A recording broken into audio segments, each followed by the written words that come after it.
Hello everybody and welcome to this week's Statesmen Coaches Show.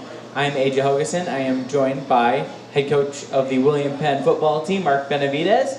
How are we doing today, Mark? Doing great, thank you. Thank you again for coming back on. Talked a couple weeks ago and a couple things have happened since then, obviously. Most recently, fell at Peru State in Nebraska, 28-21. We're up by as much as 14 in that game, Coach, but ended up giving up that one. Can you kind of talk us through what happened there, especially at the end, to lead to us getting the loss there? Yeah, I'm very confident. The first 50 minutes of the game, we had most of the momentum. Our guys were fighting, getting after it. Toward the end there, just had some bonehead mistakes. Threw a pick six, which wasn't necessarily on the quarterback, even though it goes on the stat line for him. And defensively, we allowed a touchdown and 4th and goal. And that's something for us where proud of how our guys were fighting. Went against a really good Peru State football team, a good crowd, good atmosphere. They got a bunch of Japanese beetles that were biting us the entire game on the sideline. But, for us, again, we're still in a spot where we've got to rely on a lot of 18-year-old kids to execute and get the job done. And right now, these are simply learning experiences. And we're having to consistently plug some different guys in different spots. And, for us, again, just one game at a time. Then, with that from Peru State, did we see any individual performances that really stood out to you and could be building blocks there as well? Yeah, like offensively, for an example, Amir Everett at receiver, he is one of the top guys in the conference, averaging 100 yards and a touchdown every single game right now. We're able to get him going, and again, we've got a bunch of young freshmen behind him that are going out there and running around and doing some good things for us. Defensively, last week we definitely had a bunch of defensive backs kind of step up, challenge those guys quite a bit, and they were inches away at times from getting an interception or forcing an incomplete pass where the ball just didn't quite bounce our way sometimes. Then, moving on from Peru State to this week, it's homecoming. Lots of craziness, lots of festivities. How do you approach that as a coach, especially being football one of the largest attended events at Penn every year? Kind of blocking out the noise and being able to focus on the game. Yeah, obviously homecoming, we've got a lot more people coming to the game and tailgating and all those different things, but and different activities throughout the week. But ultimately, these guys, they got a bunch of distractions every week. We want to make sure these guys understand like what's important now, what the focus got to be academically, making sure they're going to class, making sure they're going to our study jams, making sure they're taking each day and doing what they've got to do. And same thing when it comes to this game this weekend. Different activities going on campus, people being here, family coming up, whatever it is. Just understand what the task at hand, what we're trying to accomplish, what we're trying to do, and a lot of that is just reiterating it all throughout the days, all throughout the weeks in practice, making sure everybody understands essentially what they've got to do. Then, looking more at the game on Saturday, look at playing Clark, coming in at 1-6 on the season, but from my experience looking at them, they don't look like a 1-6 team. Yeah, they've had a couple games where they got beat. Flat out beat. And looking at them, they're a fairly young team as well. They've had a young true freshman quarterback playing for them, and I've been in those scenarios where you got an 18-year-old kid at that spot. It's never easy. You're never really sure where you're at, but they're a decent football team. They've been in a lot of games and kind of failed them or lost later in the game at times, or the scores themselves, they might have lost by a couple scores, but going into fourth, it was close. A game I'll reference is their game against Missouri Valley College, where they're beating them with 20 minutes left to go in the game, and they end up losing by, I think, 20-something points. And so for us, some keys to the game, essentially, we got to make sure we're taking care of the football. Like I said last week, threw a couple interceptions where it might not necessarily been the quarterback's fault, but the stat line, it goes on him, and we got to make sure we're protecting the football. We're not having those issues. We want to do what we can to force them to turn the ball over, get some takeaways, and the trenches ultimately. Who can establish the run game, who can protect the quarterback, who can get after the quarterback. Like I mentioned, them having a younger guy there at that spot, that dictates a lot for you. And we're in a fortunate spot where we've had a number of guys play quarterback for us and had some success, and so hopefully those guys can go out there, ball out, and have a good game. Awesome. Thank you very much, Coach. William Penn football plays Clark this Saturday for homecoming. Make sure to come out and support your Statesmen at Statesmen Community Stadium. And if you're not able to, watch on the Statesmen Sports Network. But thank you very much, Coach, and good luck on Saturday. Yeah, thank you. Welcome back to the Statesmen Coaches Show. I am now joined by Colton Udemark, head coach of our Shotgun Sports teams. How are we doing, Colton? I'm doing fantastic. How about you? Doing all right. So, last matchup, third out of 27 teams at the ACUI Fall Central Midwest Conference Championships. Those are in Sparta, Illinois every year. Did pretty well there. Colton, can you kind of talk us through that matchup and maybe some individual performances that got us to where we were there? Yeah, so absolutely. So basically, how we've been formatting this entire fall semester is the lead up to this regional. And so this is kind of the last tournament that we had for our fall semester. And so each week I'm meeting with athletes individually and we're working on things that they need to work on for the next week. And it's the big lead up was all the way to this regional championship in Sparta, Illinois. And we ended up getting third place behind two very talented teams. And so going into it, I knew that we were going to be weak in skeet, double skeet, or strong in skeet and double skeet, and weak in doubles trap and sporting plays. And so we've been kind of practicing on those the last several weeks leading up to it, knowing that that was going to be something we needed to excel in if we wanted to hang with the big dogs. And so ultimately, throughout this entire fall semester so far, we've had key performers really all over the team. I mean, each week, I don't know which five are going to participate in our top five per discipline. And so ultimately, you know, the entire team is always putting up scores, elite scores, and really the entire team as a whole is, I mean, it's working as a team. So, and that's all I could ask for as a coach is, you know, our sport's different in that we have individual performances, but also team performances, and I focus on more on the team aspect of things. And as a team, everyone is doing their part. So that's really nice to see as a coach. Then, also something a little bit different, having both a fall and spring season, looking to compete this spring, keeping that team atmosphere and working towards that. How are you going to approach over this winter, Coach? So over the break, I've got kids that are already, they're like, hey, I'm practicing here, They're putting in the work in the off season until we start back up in February, and as we lead up to nationals. And yeah, I've got kids that they've already been like, all right, what do I need to work on? What do I need to excel in?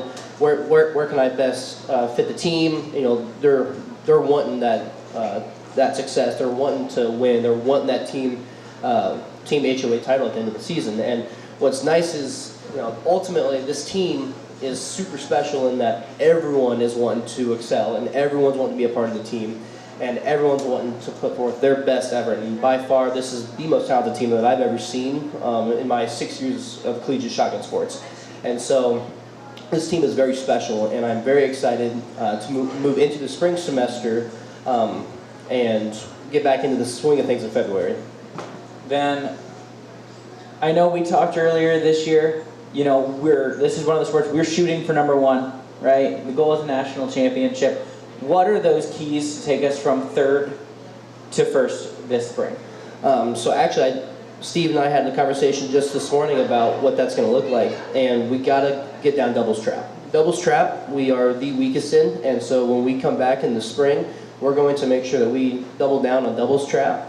The top shooters in the country, they can shoot doubles trap better than anyone on, you know, I mean, that's where it's winning and losing, is doubles trap and sporting plays. And I am confident in our sporting plays ability to hang in with anyone in the country. But our doubles trap, that's what I want to focus on. That's going to be the key to our success. And so I'm very excited to have some outside help, actually some doubles trap specialists that are going to come in and they're going to help myself and Steve, and we're gonna make sure that they know how to shoot doubles trap, and we're gonna really hone in on getting those scores up. Awesome. Thank you very much, Colton. Make sure to follow along once these sporting teams are back in action this February, and we will talk to you before too long, Colton. Thank you very much. Thank you. And welcome back to the Statesmen Coaches Show. I am now joined by Kirsten Foster, head coach of the women's bowling team. How are we doing today, Kirsten? Good, how are you? Thank you again for coming on today. Last time out, we ended up tying for third at Mid-States. Tell us a little bit about qualifying fifth, getting to bracket play, and going through that, Kirsten. It was a good turnaround for us. So we started off our season at the Midwest Collegiate Championships, and it was a rough start. Not gonna lie about that. It was really rough. Day one was a lot of learning going on there. So we switched up our roster a little bit, came to this tournament, and the scoring pace was really low. I was not keeping track of what the rest of the field was doing, so after our third set, I was like, okay, this is looking like a repeat. And then my assistant coach was like, nah, we're sitting in fourth. And I was like, oh, okay, cool. I'll take it. And we just kind of coasted there. And the girls knew, because they score watch. After I tell them not to, they still do it. So they were happy with what they were doing, and they made the changes when we asked them to. They executed shots. They had one of the higher sets in the field, which was pretty impressive knowing the caliber of teams that were there. And so I was really impressed with how they came together. The energy was really good. When you're in a field like that and it's loud and obnoxious, it's really good to keep the energy going. And so I was really impressed with them and how they did that. Their communication was top notch, so they did really well with it. And then going into the match play setting, I wasn't sure. This is a fairly new team. It's a new combination of people this year. And so I wasn't sure how they were going to handle match play, and they came out guns firing. So I was like, cool. Perfect. One less thing I've got to worry about for future tournaments. So they did really great.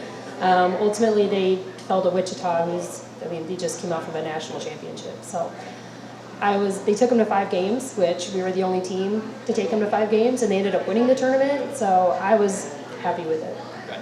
Yeah, and then maybe who were some real standout individual performers who really stepped up at that competition? Yeah, I would say we had 2. Sam Myers, she bowled every frame. She was in the whole tournament for us, and actually she was that way at Midwest for us too, and she's just very consistent with what she does. So she never lets the energy really get to her, and she's just kind of like that steady Eddie, which is really good. And then the other standout was Caitlin, and I kicked myself for this. She would have won the tournament had I started her. And I didn't because we didn't have the right ball in her hand during practice. And so it didn't look very good, and we were like, all right, we're gonna give someone else the start. And then once we got the right ball in her hand, she was lights out. She would have been the leader by over 10 pins in average. So one of those things as a coach, you live and learn too. And she was great for us. Once we got into the match play setting, she was anchored the whole way through. Just her strike percentage was through the roof again, because it was pretty good at Midwest too. And so I think Caitlin's going to have a standout year. We just got to make sure we get that arsenal fit and good out right off the bat. Then, with our preseason interview, we ended up talking a little bit about this idea of, if there's one thing to say, it would be trust the process. Where exactly in your head are we so far, and how are they doing at that? They are doing really good with it. This is a team that, out of all the teams I've coached, which has been like 4 different ones, so not a whole lot, their work ethic is like unmatched. And they want it bad. They want to prove the naysayers wrong. And so I really appreciate it. And actually, I've got like 3 girls waiting for me at the bowling alley right now. They've already texted me saying, hey, we're going to work on this. I'm like, okay, well, I'm not there. So you got to wait. So I really appreciate the work ethic. Like, they come into practice with questions, ready to work on stuff, ready like, okay, what are we going to change? This didn't work. Like, they're keeping on top of stuff more than what I am. And I'm like, slow down. Let me catch up here. And so I really appreciate it. And they've actually kind of like adopted this motto. Because this year we've got 7 seniors. So that's a lot for our team. And they've adopted this motto of just enjoy the moment. And I really appreciate that, because that was something I told. I had one of my seniors this year. Last year she struggled really bad with performance anxiety. And so to help her kind of just not focus on that, I was like, just enjoy the moment. This is your last year. This is the last time you're going to bowl with this exact group of girls. Just enjoy it for what it's worth. And then if the pins fall, they fall. If not, at least we had a good time while doing it. And slowly she's kind of brought it up to other girls. And so now all the other seniors are like, yeah, no, we're just going to enjoy the moments. Like, every time they had a team pep talk, they always ended up, hey, execute the shots, but enjoy the moment. And so I really love that. So I think it's kind of accidentally become our team motto, and so I appreciate it. Then, final thing, looking ahead, next competition, November 9th and 10th, the ISYL Leatherneck Classic. It's in Rockford. What are some keys to doing really, really well there for the girls? Just keeping within themselves, understanding what they can bring to the table, understanding that, we don't need to keep doing what everyone else is doing because we have our own talents and our own strategies that work for us. The nice part is this tournament is going to a brand new center this year, and one of our girls is her home center. So she knows a little bit more about the behavior and characteristics of the lanes that she can feed us, that will help us hopefully anticipate the moves even faster. So we're really excited about it. This is a tournament that the girls have always really enjoyed. So it'll be good. We're expecting to have a lot of parents there too because it's closer to home for everybody. So we're really excited for it. But the nice part is we got 3 weeks off before then. So we're doing a lot of work. Thank you, Kirsten. Once again, this was Kirsten Foster, head coach of the women's bowling team. Make sure to tag along with them as they compete at the ISYL Leatherneck Classic in Rockford. Again, that's on November 9th and 10th and throughout the season. So thank you very much again, Kirsten, and good luck.